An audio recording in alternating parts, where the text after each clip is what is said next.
नमस्कार साथियों और एनाटॉमी के लेक्चर नंबर 5 में आपका स्वागत है। और कल जब हम स्पेशलाइज परमानेंट टिश्यू पढ़ रहे थे तो यहाँ पर थोड़ा-सा हमसे जो नोट्स हैं जो हमारे मिस प्रिंट हो गए या मिसटाइप हो गए, तो उसमें से थोड़ी-सी मिस्टेक यहाँ पर हुई थी या फिर हम कहें तो मिसलीडिंग हो गई। तो हम आपको बता दें कि ये 2 तरह के होते हैं। स्पेशलाइज परमानेंट टिश्यू, वैसे हमने बताया था आपको कि जो परमानेंट टिश्यू वो 3 तरह के होते हैं, एक सिंपल, कॉम्प्लेक्स और स्पेशलाइज। स्पेशलाइज के अंदर हम बात करें तो फर्स्ट होते हैं लेटिसिफेरस, और इसको हमने डिटेल में बता दिया था। दूसरे होते हैं ग्लैंडुलर, और कल हमने इनके बारे में डिटेल में बता दिया, तो हम ज़्यादा कुछ इनके बारे में पढ़ेंगे नहीं, बट आपको यहाँ पर जो कन्फ्यूजन क्रिएट हो रहा था, तो वो हमने यहाँ पर सॉल्व कर दिया है। आई होप आपके जो भी नोट्स हो उसमें सुधार कर लिया होगा। लेटिसिफेरस, और जो सेकंड है वो है ग्लैंडुलर। लेटिसिफेरस 2 तरह के होते हैं और ग्लैंडुलर भी 2 तरह के होते हैं। ठीक है साथियों? आप यहाँ से ये सारी चीज़ें देख लेना। लेटिसिफेरस 2 तरह के होते हैं, उसमें से एक है आपके नॉन आर्टिकुलेट या लेटेक्स सेल्स, और दूसरे हैं लेटेक्स वेसल्स और आर्टिकुलेट। और वहीं ग्लैंडुलर की बात करें साथियों, तो ग्लैंडुलर 2 तरह के होते हैं। First one is unicellular unicellular and second one is multicellular.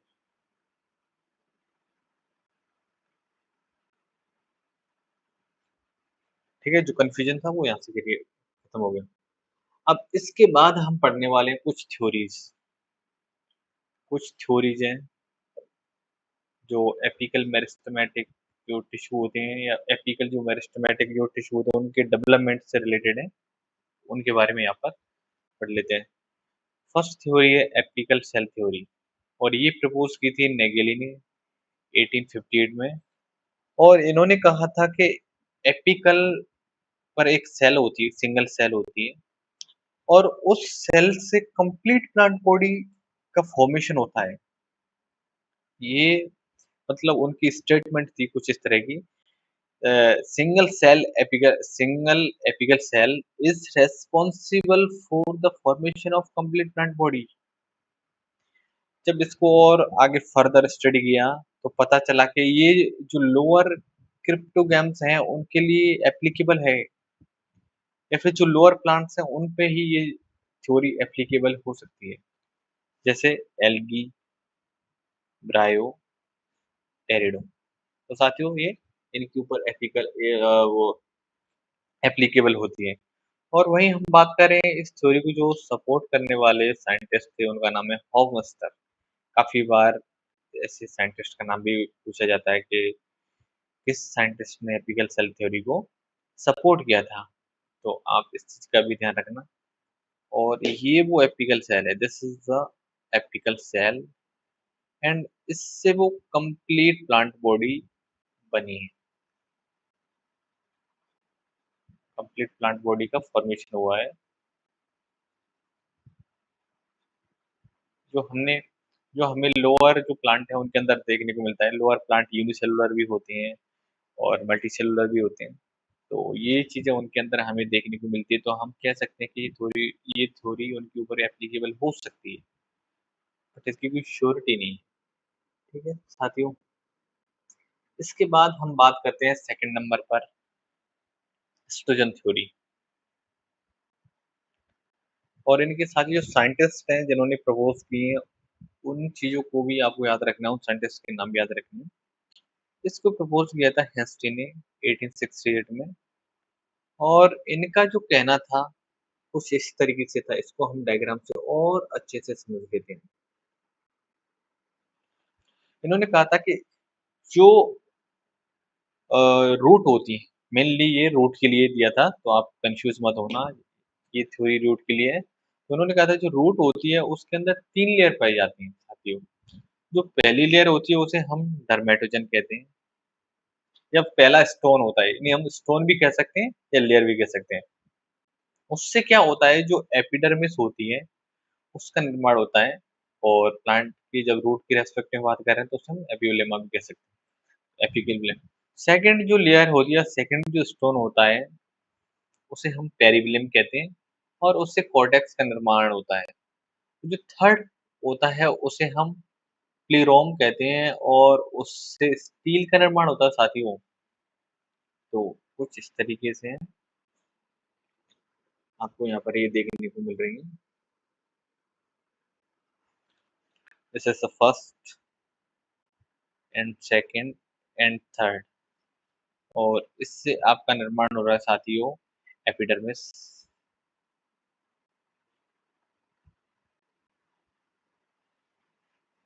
और पेरिब्लिम्स की बात करें तो इससे निर्माण हो रहा है आपके कॉर्टेक्स का।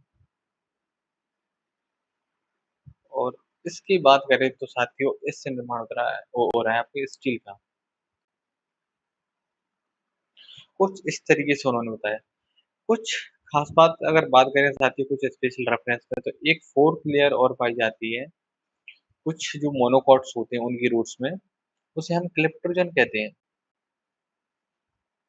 साथियों एक और यहाँ पर ऐसे मान लो कि यहाँ पर एक और लेयर पाई जाती है, इसे हम क्लेप्टोजन कहते हैं। और उससे होता क्या है, जो रूट कैप है उसका निर्माण होता है। क्लेप्टोजन से क्या होता है, रूट का फॉर्मेशन होता है, फॉर्म्ड फॉर्म रूट कैप। वहीं अगर हम डाइकोट के रेस्पेक्टिव में बात करें, तो जो डाइकोट के अंदर जो रूट कैप है साथियों, वो डर्मेटोजन के द्वारा ही बनाई जाती है। इट मीन्स कि अगर हम मोनोकोट की बात कर रहे हैं तो जो क्लेप्टोजन है इससे रूट कैप बनाई जाएगी, या रूट कैप का फॉर्मेशन होता है। और डाइकोट के रेस्पेक्टिव में बात करें तो इससे रूट रूट कैप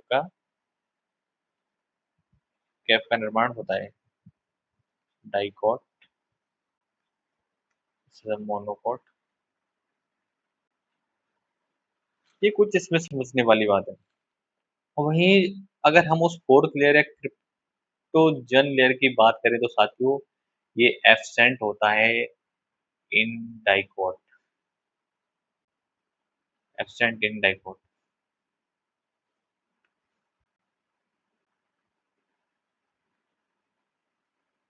ये इसकी खास बात है साथियों। इसके बाद नेक्स्ट थ्योरी की बात करते हैं साथियों, तो ये है आपकी tunica corpus.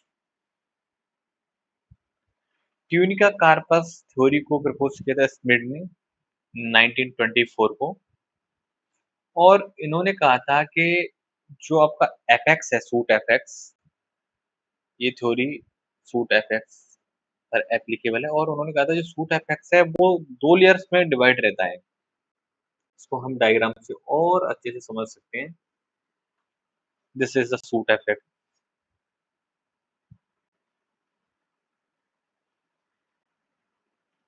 Suit effects, and उनका कहना था कि ये 2 लेयर में डिवाइड होता है। This is the first one and this is the second one. जो फर्स्ट जो लेयर होती है उसे हम ट्यूनिका कहते हैं, और जो सेकंड लेयर होती है उसे हम कार्पस कहते हैं। इसको बस आपको याद रखना है, ये इनकी स्टेटमेंट थी और इनके बारे में समझ लेते हैं और इनका क्या कहना है। जो ट्यूनिका है जैसे हम आउटर लेयर कहते हैं, और ये एंटीकाइनल डिवीजन करती है। It's undergoes anticlinal division for surface growth, जो कि सरफेस की ग्रोथ को बढ़ाती है। वहीं साथियों हम कार्पस की बात करें तो ये इनर मास होता है, और ये सभी प्लेन्स के अंदर डिवाइड होता है। साथियों ये यहाँ पर मिस टाइप हो गया है। तो जो ट्यूनिका है वो सरफेस ग्रोथ के लिए रिस्पॉन्सिबल होती है, और ये फॉर्म बनाती है एपिडर्मिस और डर्मल टिश्यू सिस्टम। एपिडर्मिस होती है उसको बनाती है, और उसके जो पार्ट होते हैं उनको हम मिलाकर डर्मल टिश्यू कह देते हैं, dermal tissue system. Second number पर बात करें साथियों, कार्पस। कार्पस आपका इनर मास होता है, जो सेंटर में मैंने आपको बताया, और ये सभी प्लेन्स के अंदर डिवाइड करता है, मतलब ये हर एक प्लेन में डिवाइड करेगा तो उससे जो वॉल्यूम है वो बढ़ेगा। और ये जो इसका जो मेन फंक्शन है, या ये बनाती है, वो कोर्टेक्स को बनाती है और स्टील का निर्माण करती है। इसका जो मेन फंक्शन है वो कोर्टेक्स और स्टील को निर्माण करने में हेल्प करता है। इसी के साथ साथियों हम फोर्थ जो थ्योरी है उसके बारे में समझ लेते हैं, क्विसेंट सेंटर। क्विसेंट सेंटर का मतलब होता है वो शांत क्षेत्र, और इसको प्रपोज किया था क्लाउस, क्लाउस करके साइंटिस्ट है, इन्होंने इसे प्रपोज किया था क्विसेंट सेंटर को 1958। और इन्होंने रूट टिप ऑफ जियामेज के अंदर देखा कुछ सेल्स इनएक्टिव हैं, और उसे इनएक्टिव सेंटर कहा था। और ये कहाँ पर प्रेजेंट होता है? In between root cap and active meristematic region. देखो साथियों, मैं इसको इसकी आपको लोकेशन दिखाता हूँ इस डायग्राम के थ्रू। This is the root cap, this is the root cap,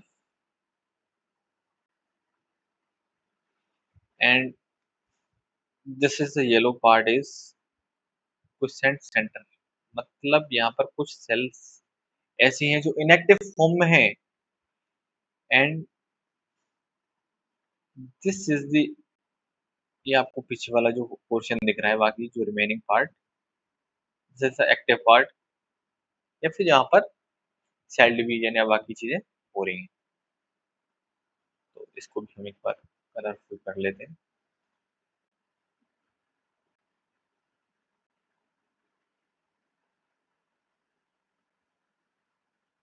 this is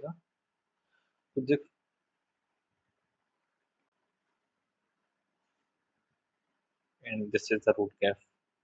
ये रूट कैप को एक बार हम हाईलाइट कर लेते हैं, इससे आपको समझने में ये रहेगा।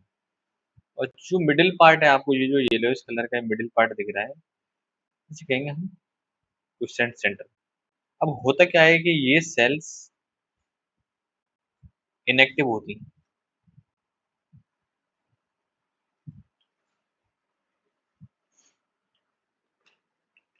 और साथ ही क्वेश्चन सेंटर की हम बात करें, इन सेल्स की बात करें, ये जो सेल्स है इनके अंदर और क्या खासियत है, इनके अंदर जो माइटोकॉन्ड्रिया है उनका नंबर कम होगा, और ईआर का नंबर भी कम होगा। वहीं जो न्यूक्लियस है बहुत छोटा होगा, द वेरी स्मॉल न्यूक्लियस। और इनकी जो डीएनए की सिंथेसिस है साथियों, ये बहुत ही कम होगी।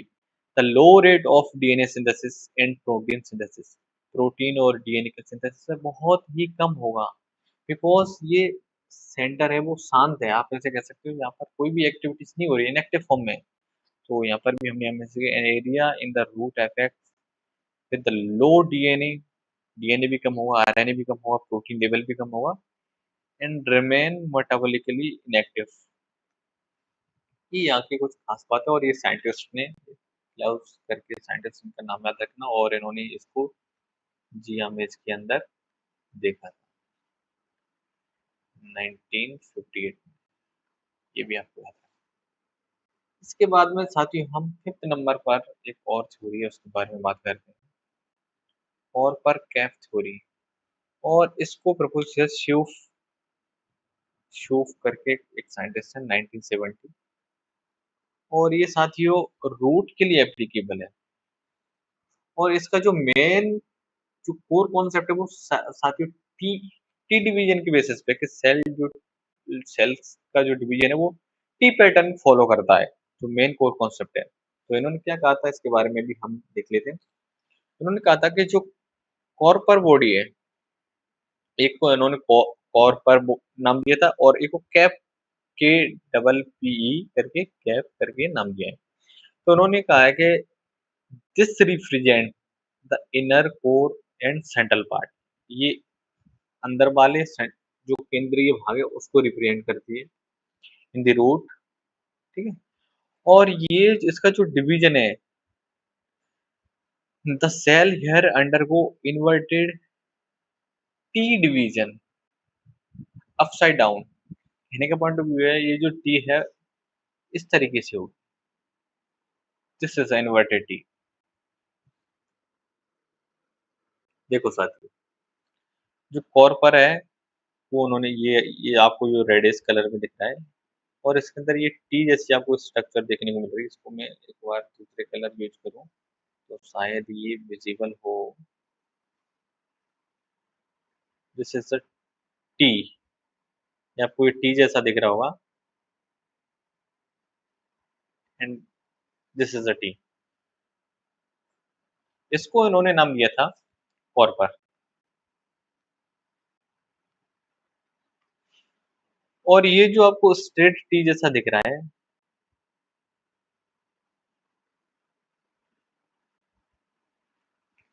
इसको इन्होंने नाम दिया था कैप। वो वाली कैप नहीं, ठीक है? तो this represent the outer layer or cap-like covering the surrounding the corpor cells. The cells undergo straight T division. जो सेल्स है वो स्ट्रेट जो सीधा वाला, इसे हम ऐसे कहें तो सीधा टी, सीधा टी एंड इसको कहें तो हम उल्टा टी, उल्टा टी। दिखाने में आपको मैंने ऐसे कर दिया, इसे उल्टा टी कह सकते हैं। और ये इसको सराउंड किए रहती है। इस तरह की कुछ उन्होंने थ्योरी दी थी साथियों। इसके बाद हम साथियों बात करते हैं टिश्यू सिस्टम की। हमने ऑलमोस्ट सारे टिश्यू के बारे में पढ़ लिया, सिंपल, कॉम्प्लेक्स, स्पेशियल। अब हम टिश्यू सिस्टम के बारे में बात कर रहे हैं। साथ ही जो टिश्यू सिस्टम है मेनली 3 तरह के होते हैं। Dermal tissue system, ground tissue system और वेसिकुलर टिश्यू सिस्टम। जब कोई भी प्लांट होता है, प्लांट हो, स्टेम हो, रूट हो, उसकी किसी भी एनाटॉमी की हम बात करें, एक सुपरफिशियल वे में समझ लेते हैं।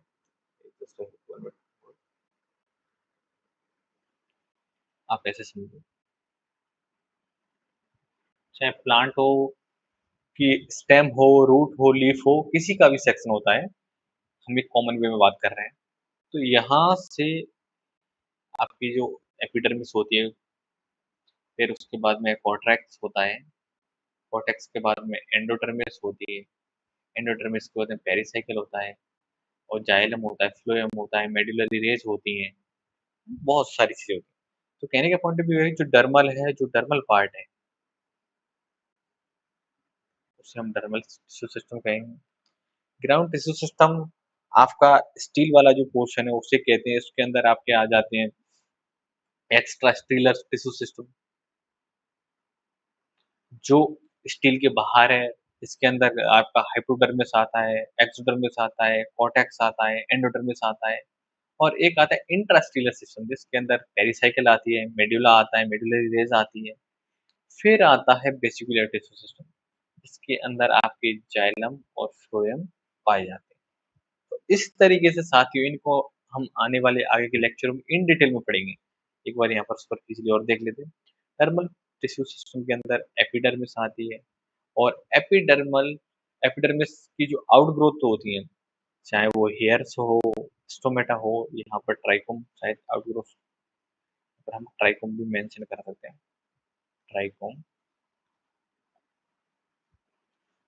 ग्राउंड टिश्यू के अंदर हम बात करें तो साथियों सबसे पहले हम एक्स्ट्रा स्टीलर की बात करते हैं। Extra stealer ground tissue system के अंदर हम साथियों हाइपोडर्मिस की बात करते हैं। हाइपोडर्मिस मेनली स्टेम के अंदर पाई जाती है और जो एक्सोडर्मिस होती है वो साथियों आपके रूट के अंदर पाई जाती है और जनरल कॉर्टेक्स साथियों दोनों में पाया जाता है और फिर उसके बाद आता है एंडोडर्मिस। इसके बाद साथियों हम बात करते हैं सेकंड नंबर पर इंट्रास्टीलर ग्राउंड टिश्यू सिस्टम और इसके अंदर साथियों हम पेरिसाइकिल की बात करते हैं, मेडुला की बात करते हैं जिसे हम पिथ कहते हैं और मेडुलरी रेज की बात करते हैं जिन्हें हम पिथ रेज कहते हैं, और कंजक्टिव टिश्यू की बात करते हैं जो कि मेनली रूट के अंदर पाए जाते हैं। वेस्टिबुलर टिश्यू के अंदर हम जाइलम और फ्लोएम की बात करते हैं। अब इनके बेसिस पे होने वाला है हमारे आगे की लेक्चर, और इनको हम अच्छे से कवर करेंगे। फर्स्ट में हम स्टार्ट करते हैं साथियों dermal tissue system. Dermal tissue system, और इसके अंदर हम बात करेंगे एपिडर्मिस की। तो साथ ही जो एपिडर्मिस है यूजुअली सिंगल लेयर्ड होती है, मतलब मोस्ट ऑफ द केसेस में सिंगल लेयर्ड पाई जाती है, और ये लिविंग सेल्स होती हैं और पेरेनकाइमेटस होती हैं, मतलब लिविंग होती हैं। लिविंग है तो पेरेनकाइमेटस होंगे। ओके। साथ ही वही इनकी क्लोरोप्लास्ट की बात करें, अगर इन सेल्स के अंदर क्लोरोप्लास्ट की, तो क्लोरोप्लास्ट यानी के अंदर देखने को नहीं मिलता है, क्लोरोप्लास्ट जनरली एब्सेंट।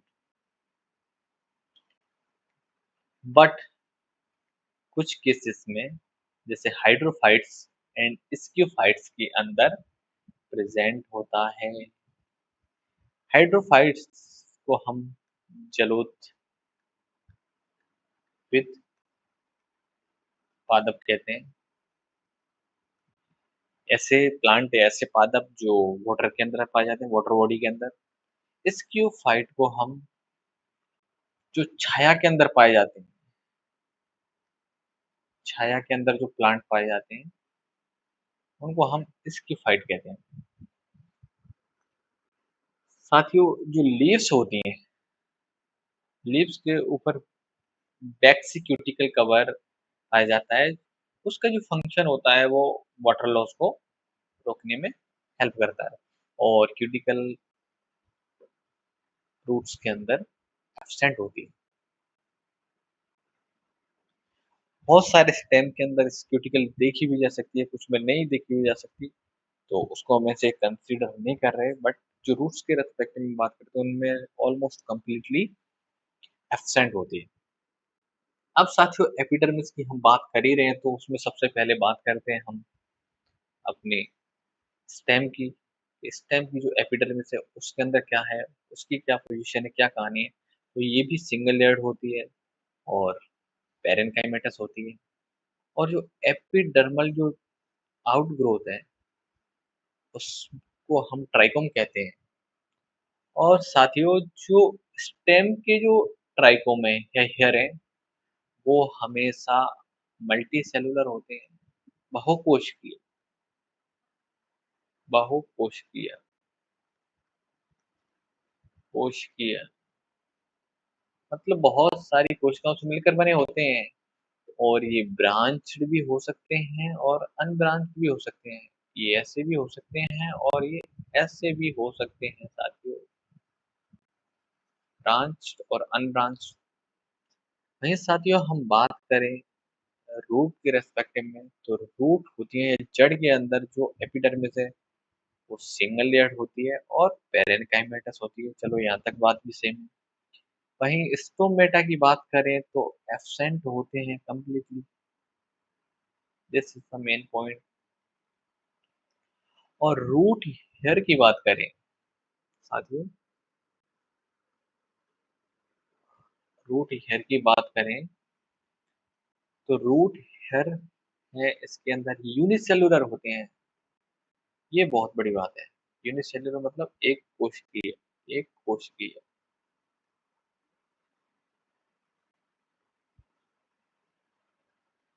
और जो रूट सेल्स होती हैं, सॉरी,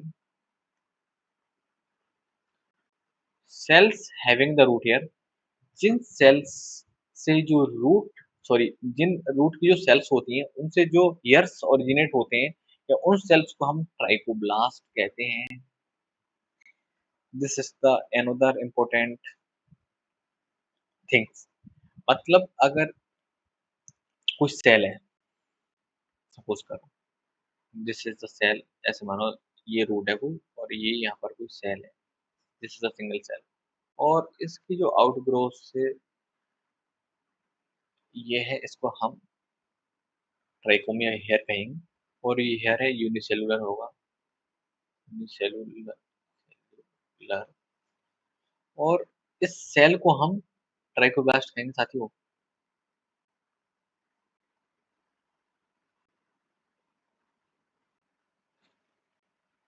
ये बहुत बड़ी बात है। रूट एपिडर्मिस मल्टीलेयर्ड होती है। Root epidermis multilayered becomes varies. शायद साथी यहाँ पर कुछ मिस टाइप हो गया है। आई थिंक ये मिस टाइप है।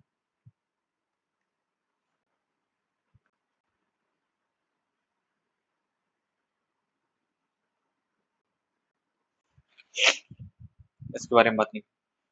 अब हम बात करते हैं साथियों सी लीव्स के बारे में बात करते हैं। लीफ एपिडर्मिस की हम बात करें तो साथियों, तो लीव्स के अंदर दो एपिडर्मिस पाई जाती हैं। एक अपर एपिडर्मिस एंड जिसको अपर एपिडर्मिस के और भी नाम है, इनको भी साथियों आप याद रखना है, adaxial and ventral surface. This is the first and this is the second lower epidermis. और इसको हम अवेक्सियल भी कहते हैं या डोर्सल कहते हैं।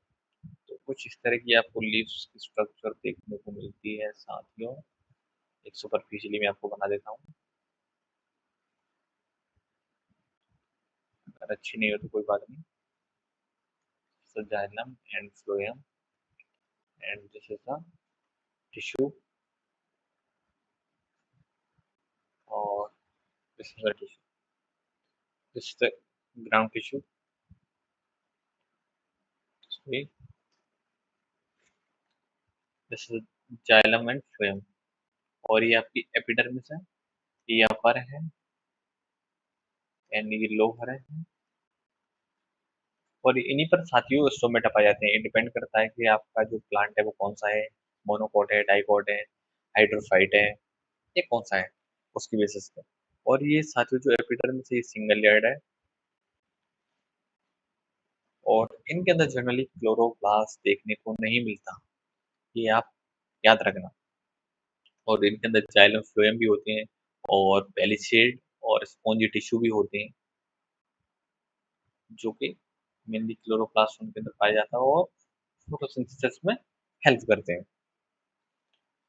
साथ ही कुछ स्पेशल रेफरेंस पे हम बात करते हैं। नोट। नोट का मतलब है आपके लिए कुछ विशेष है। सम इन सम जीरोफाइट्स लाइक फाइकस, फाइकस आपका मोरेसी के मेंबर है, नीरियम, कनेर की जो लीव्स एपिडर्मिस होती है ये मल्टीलेयर्ड होती है साथियों। और ये इसका जो फंक्शन है टू प्रिवेंट ट्रांसपिरेशन, ट्रांसपिरेशन को रोकती है, मतलब कम करती है जो एवेपोरेशन होता है वाटर का। कहने का मतलब ये साथियों, अभी ये जो एपिडर्मिस दिखाई थी मैंने आपको सिंगल लेयर्ड दिखाई थी, वहीं अगर इनके रेस्पेक्ट में बात करें तो इनकी जो एपिडर्मिस है वो मल्टी लेयर्ड होती है। एक और आपके लिए बहुत खास बात है, in case of epiphyte space parasite like Vanda जो कि एक आर्किड है, root of epidermis is multilayered and become सुबेराइज।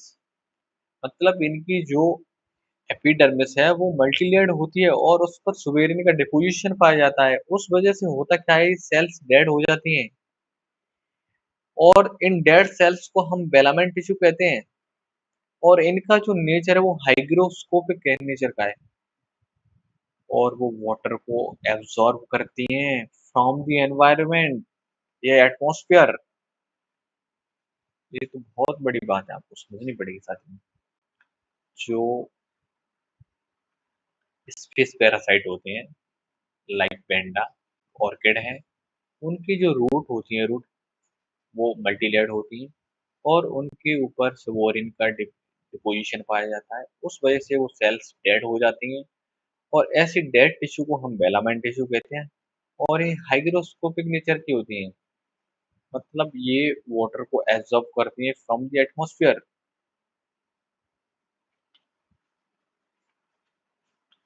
और साथ ही हम और बात करें तो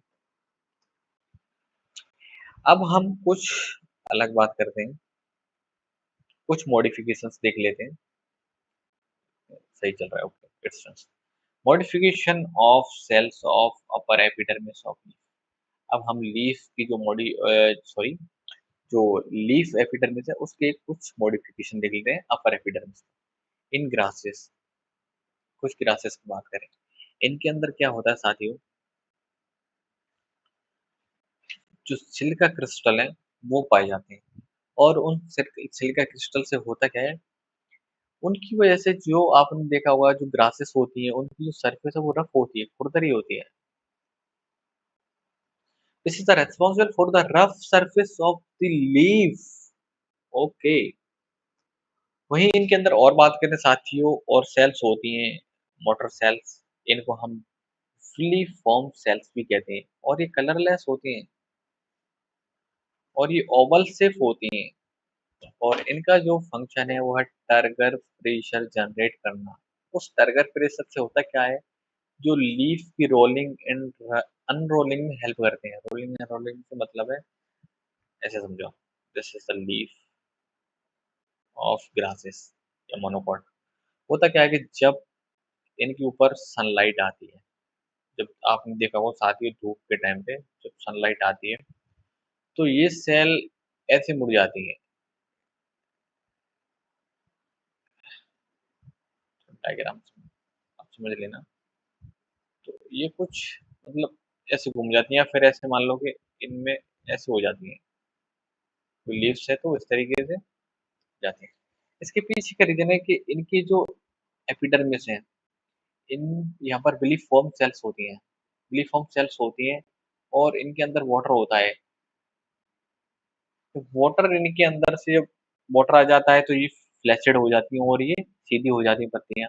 जब वाटर इनके अंदर से निकल जाएगा तो ये इस तरीके से हो जाती है। तो ये कंडीशन होती है ड्यू टू मोटर सेल्स और विलिफॉर्म सेल्स।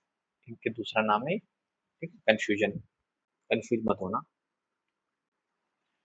इसके बाद हम साथ ही बात करें तो सिस्टोलिथ। तो कुछ फाइकस, जिसे हम बनियान ट्री भी कह सकते हैं या कहते हैं, फाइकस की कुछ स्पीसीज हैं जैसे बनियान ट्री। उनके अंदर होता क्या है साथियों, जो crystal of calcium carbonate CuCO3 के क्रिस्टल्स बन जाते हैं साथियों। CaCO3 के क्रिस्टल्स पाए जाते हैं, और ऐसी सेल्स को हम लिथोसिस्ट कहते हैं। ऐसे सेल्स को हम लिथोसिस्ट कहते हैं। और मेनली ये एपोसाइनेसी, एक्यांथेसी, मोरेसी और अर्टिकेसी के मेंबरों में देखने को मिलती है। थर्ड नंबर पर हम बात करें साथियों ड्रूसेस। साथियों ड्रूसेस, सॉरी, ड्रूसेस क्या है साथियों, जो कैल्शियम ऑक्सलेट की जो क्रिस्टल है वो स्टार फॉर्म में पाए जाते हैं। तो उस कंडीशन को हम ड्रोसिस कहते हैं, और ये सिचुएशन पाई जाती है, कंडीशन पाई जाती है मीडियम के अंदर। कुछ इस तरह के डायग्राम से समझ देता हूँ। जो एपिडर्मिस है, दिस इज द एपिडर्मिस, और कुछ सेल्स के अंदर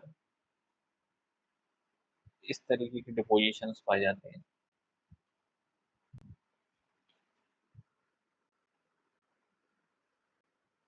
और this is the calcium oxalate deposition.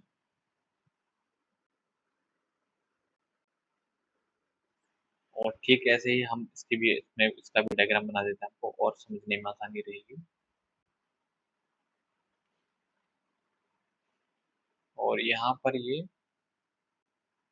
Calcium carbonate के कैल्शियम कार्बोनेट की क्रिस्टल है, और इस सेल को हम लिथोसिस्ट कहते हैं।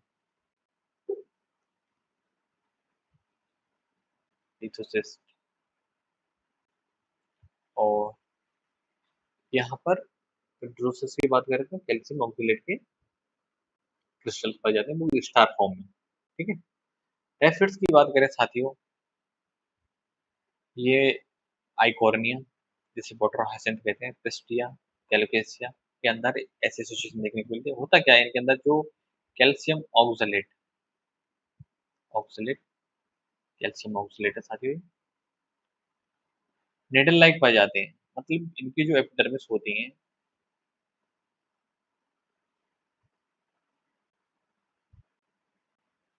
इनकी कुछ सेल्स में इस तरह की निडल लाइक स्ट्रक्चर्स पाई जाती हैं।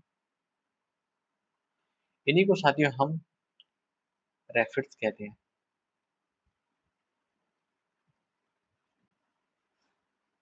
Needle like.